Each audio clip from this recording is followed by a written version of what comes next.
Welcome on into the Fantasy Football Forge. My name's Steve, and it's on to week 4. And folks, we have data, we have projections to go along with my rankings.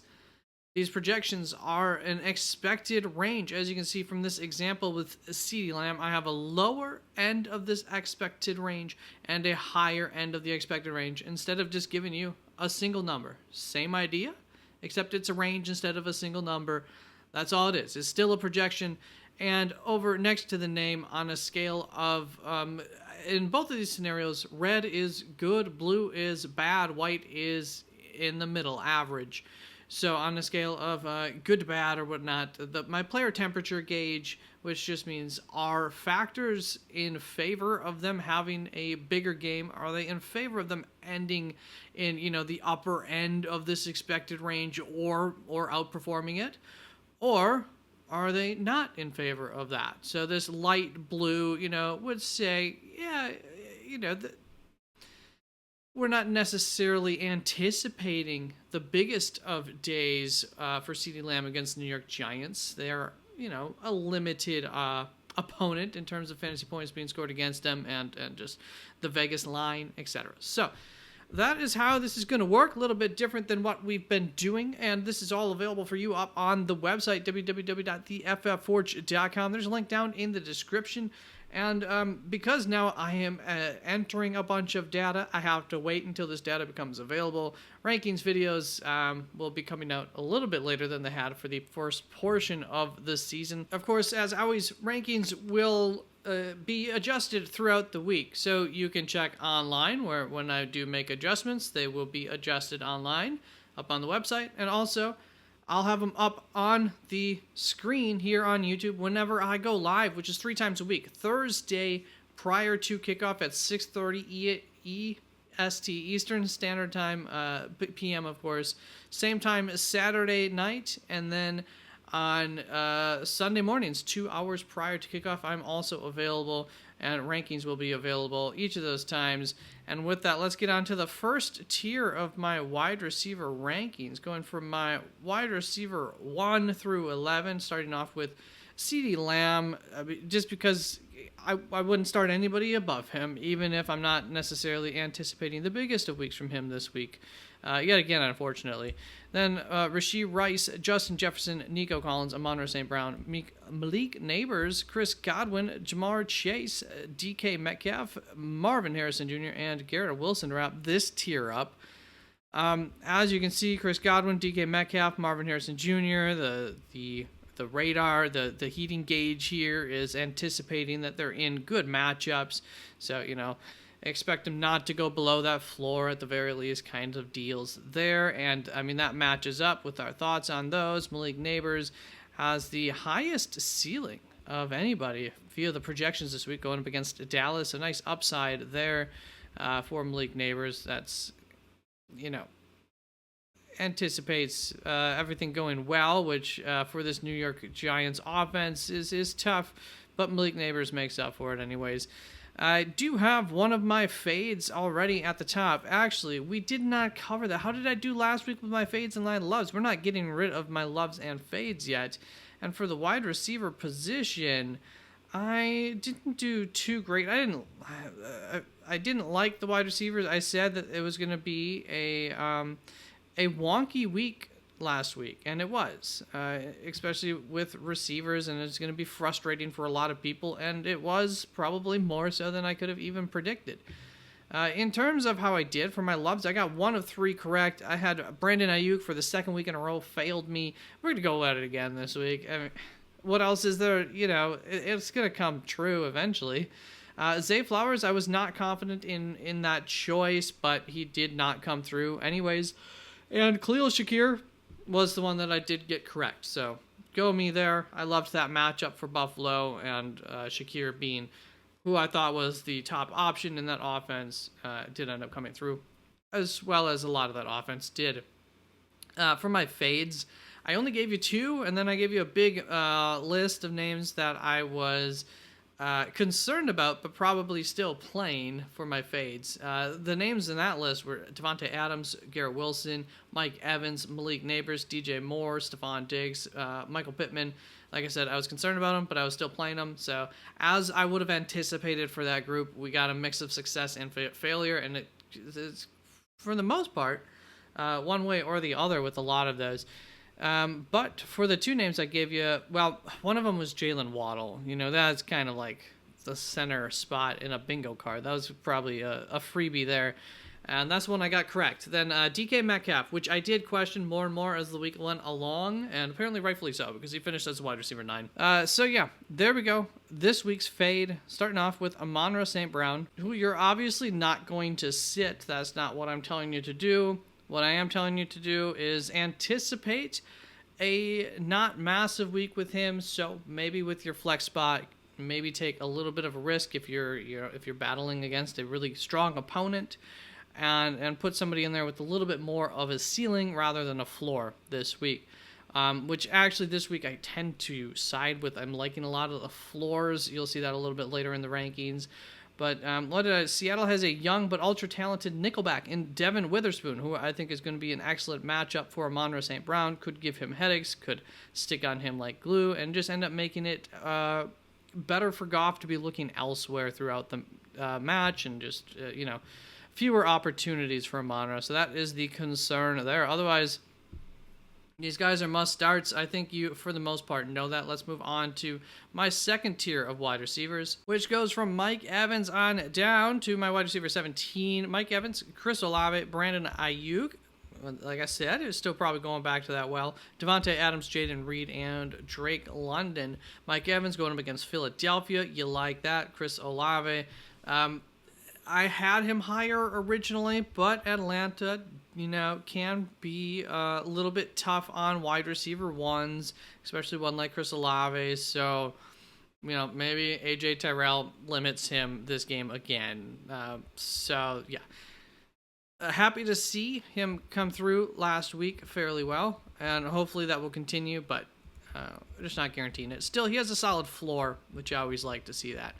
Brandon Ayuk, less so with the floor, less so with the ceiling, but assuming that neither Debo or Kittle are back for Ayuk, we're going to take another shot on him this week. Devontae Adams, we saw what scares me with him, but he's basically a must-start for now still. If you're able to trade him away, I would support that for the most part. Depends what you can get. And Cleveland, it should be a tougher matchup, but it hasn't exactly been impossible this year so far. So one of the higher floors still for Devontae Adams via the projections. Jaden Reed is someone who, assuming that Jordan Love comes back, I am in love with this week. We've seen Minnesota's defense become the bane of the Shanahanian offensive system, which Green Bay runs. However, Jaden Reed is one of the few wide receivers in the league that can cause a defense to become less aggressive, or at least to counterpunch that defense.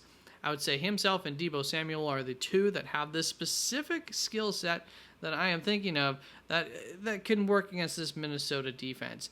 Deebo had 8 receptions for 110 yards against Minnesota in that game. Didn't quite finish that game either. But like I said, I do rescind this. If Jordan Love's not playing, I'm not going to be this high up on Jaden Reed. And Drake London makes his way into this tier. I don't love the matchup or anything, but as we know at this point, the wide receivers are, a little bit tough to predict right now. It's going to bring us on to this next tier where we're going to be shooting for some upside with these guys, or trusting what we've gotten so far. So Jameson Williams going up against Seattle there. I just talked about how I think that ball could find itself elsewhere outside of Amon-Ra St. Brown. So I am taking that shot with Jameson Williams in this matchup. And pretty high up on that, given what we've seen so far through 3 weeks. I know last week was a down week. That's something that it happens. And for now, I'm still erring on the side that most of what we saw through the first 2 weeks is pretty real. Maybe not quite to this extent, but like I said, I do have some optimism for this matchup for Jameson Williams. But Seattle's defense, no joke, good defense, and maybe I'll lower him a little bit throughout the week. But we're getting into an area here of wide receivers that are rough. Stephon Diggs against Jacksonville. I like the matchup. It might actually be too good of a matchup. Maybe Stephon Diggs isn't relied upon a whole lot because Nico Collins is able to get free. Maybe they, send one deep to Tank Dell, and maybe the run game gets going a little bit, decently against Jacksonville as well. So do have some concerns there. But 2 out of 3 weeks, Stephon Diggs has been highly involved in this offense, and it's working out essentially like I had expected it to. So for now, we're going to trust that. Zay Flowers going up against Buffalo. Last week was a down week. I mean, what can we say? Almost every wide receiver's had a down week except for a few so far, or not meeting expectations, or others are surpassing them. DJ Moore, hopefully we can get a little bit more out of him going up against Los Angeles Rams defense. So really, really good matchup. You can see that in the heating gauge there. So he is a love of the week for me in this matchup. Caleb last week, their quarterback Caleb Williams, found a way to gain yards, to throw for more than 100 yards, or 100 something, more than 200 yards. And that's what I am looking for against this Los Angeles Rams defense. I'm looking for 100-plus yards from DJ Moore. I'm willing to put him out there this week, and I think that there's a chance that he has the biggest game of this year for him, and that connection can grow just a little bit more. Amari Cooper, also a love of mine this week, going against Las Vegas. Amari has received a larger amount of targets than I previously realized this year. Completions, less so. Still, this Las Vegas defense has not been what I thought it would be, and it is allowing the 10th most points to the wide receiver position. Expect this Las Vegas defense to dominate now that I have made this declaration for Amari Cooper. I am fully anticipating now he will suck. So I apologize for cursing him. Let's move on to this next group of wide receivers, tier 4 here. It's wide receivers 23 through 29, starting off with Tyreek Hill, followed by Deontay Johnson, T. Higgins, Khalil Shakir, Jackson Smith and Jigba, George Pickens, Terry McLaurin. So I almost like parts of this tier a little bit more, but not quite. So Tyreek Hill, obviously we have concerns about, but at a certain point we still have to play him. And going up against Tennessee, that defense has struggled so far throughout the season. Do you expect it to get better? Maybe this will be a week where it looks dominant. Maybe, though, also maybe Tyler Huntley is the quarterback. That's what I am currently going to project. And maybe he can get the ball to Tyreek a little bit easily. Or, it's Tyreek Hill. Get the ball into his hands, and he can just make it happen. So, and just, you can't count him out completely. And Deontay Johnson, I am excited about. Going up against Cincinnati, really, really good matchup there. I'm surprised the radar here isn't a little bit higher, but it being Carolina's offense, I'm sure that's what's weighing this down a little bit. Still, through the Vegas line would be where that would be. But still, especially full PPR types of formats, that's what I wanted Deontay Johnson for the most. I think you can look forward to happier days than those first 2 weeks now. And after that, T. Higgins, hopefully we're looking for happier days going up against Carolina's defense. It's a good matchup there. Khalil Shakir, Jackson Smith, Jigba, George Pickens, Terry McLaurin. We're taking shots on guys oftentimes because of the matchup here for these 4, as you can see by the heating radar. That's going to bring us on to, I believe, the last tier that we're going to look at in this video, all the way down to my wide receiver 42. I do have about 90 wide receivers ranked and several not ranked. I'll show you who's not ranked.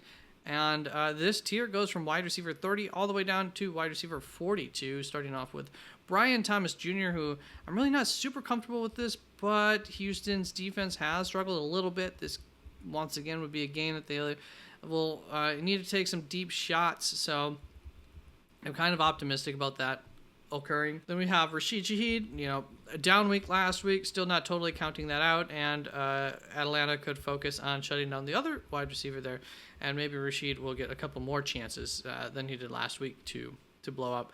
Juwan Jennings, followed by that, Tank Dell, Calvin Ridley, Christian Kirk, Rome Odunze, DeAndre Hopkins, Darnell Mooney, Wan'Dale Robinson, Tyler Lockett, Xavier Worthy, and Jerry Jeudy. I really should have taken a nap before filming this, apparently, but I want to get it out. I can't stop yawning. If you're looking for consistency at the wide receiver position, that disappeared a long time ago. I don't even know that that was there in our top 10 by the time we got there. So, This is what the wide receiver position is right now. We're still figuring things out, and these projections are only so valid, but I did obviously use them to help me shape these rankings. Calvin Ridley's my 34th ranked wide receiver going up against Miami. Miami is one of the lesser matchups in terms of fantasy points being scored against them by the wide receiver position, even after last week. And with DeAndre Hopkins also beginning to look healthier, I'm just not excited about the ceiling for Calvin Ridley. I'm okay with the floor. I don't mind the floor. I'm not talking about the projected floor. Just in general, I don't think he's going to completely bust against Miami, but I am concerned enough. And actually, initially, I had him right in front down here at my wide receiver 40. Just going to check in there. Obviously, Rome Odunze, it depends on Keenan Allen's health a little bit in terms of how much we're going to trust him. Keenan Allen's playing. He is going to have to be moved down, probably behind Xavier Worthy and Jerry Jeudy, at least there. And then I got a little tossed up here. Let's keep those not ranked out of the screen for now. But, oh, geez. DeAndre Hopkins, Darnell Mooney, Wan'Dale Robinson. Yeah, I mean, we're taking shots here. Tyler Lockett, been good 2 out of 3 weeks going up against Detroit, like the matchup. That's why he is so high up in my rankings. Not quite calling it a love, but, I could have if I would have called my wide receiver 40 a love this week. Now, we are going to fade Xavier Worthy, my wide receiver 41, going up against the Los Angeles Chargers.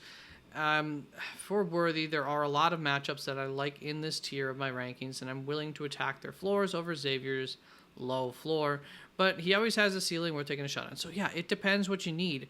Are you looking for a floor? Then Wan'Dale Robinson, Tyler Lockett, I think are going to be your higher floors. Darnell Mooney, currently, really, truly, he is. He's having a higher floor going up against New Orleans. I could see New Orleans, giving Drake London trouble, and Darnell Mooney once again getting targeted pretty heavily. And then Jerry Jeudy is actually a guy who I did have ranked higher. He projected really nicely. You can see a solid floor, solid ceiling there. Just a little bit above average in both scenarios. I could definitely see against Las Vegas him having another solid week. But, yeah, the ceiling just, a little tough to trust and whatnot. So lowered him a little bit. Also, not ranked here are going to be Devonta Smith. Jordan Addison could definitely be returning. A.J. Brown, not ranked. Keenan Allen could definitely be returning, not ranked. Deebo Samuel, I think we're going to be out without him for another week. Joshua Palmer, I'm not really sure, but not ranked there. And once again, you can see the rest of the rankings up on the website, www.theFFForge.com. I will get the running back rankings out as quickly as I can tomorrow. And I will have the quarterback and tight end rankings ready for you as normal on Thursday morning. That timeline's, I already have the quarterbacks done. I have to do them first before I do any of the other projections. All right. So there you go. Any questions, anything that you disagree with, let me know in the comments. I know there's things that I disagree with and agree, I can, the wide receiver position right now, man, it's fun. All right. Peace out. See you in the running back video and Thursday night.